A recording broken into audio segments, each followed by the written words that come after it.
眼前的是苹果最新的 Apple Watch 第7代，它跟上一代最明显的区别就是荧幕变大了，比起第6代，荧幕面积大了20%。这一代一共推出了3款表壳，有铝金属、不锈钢，还有钛金属。眼前这一款就是45毫米的不锈钢版本，搭配了银色的米兰式表环，更加衬托出了不锈钢版本的经典美。也顺道提一下，第7代也可以随意搭配第1代到第6代的表带。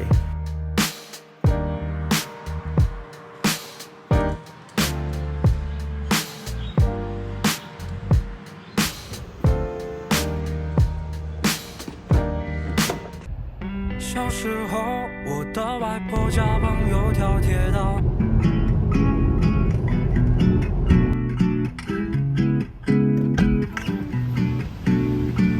约了朋友12点半，然后现在我应该是迟到了。就是昨天虽然想看电影，然后就约了一位朋友出来。嗨，结果还有人比我更迟。抱歉。好，现在我们就去吃。然后我们现在所在地是怡丰城啊。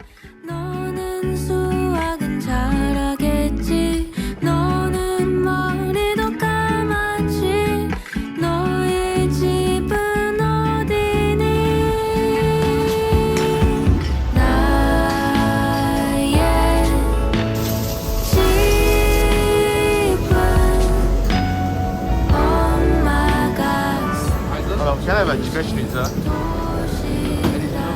No, that's all.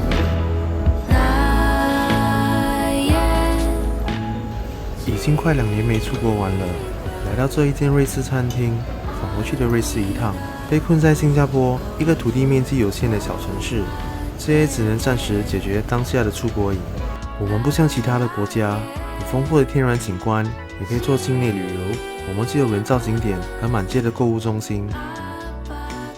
作为一个缺乏天然物质的小国，连接世界的轨道对于新加坡来说是非常重要的。新加坡在9月8日开始了疫苗接种旅游通道，从最初的德国和汶莱到近期的澳洲和瑞士。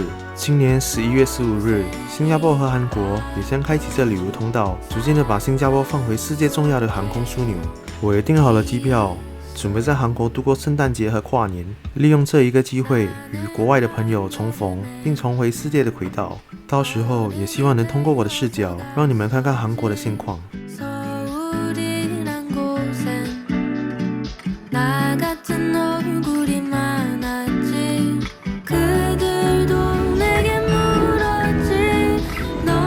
嗨，我们终于进来电影院，真的还要去看 Venom。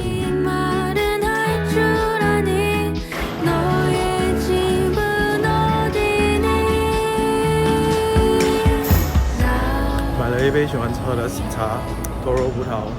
新加坡的喜茶好贵哦，这杯要新币9块半，贵死了。好了，现在就到此为止吧。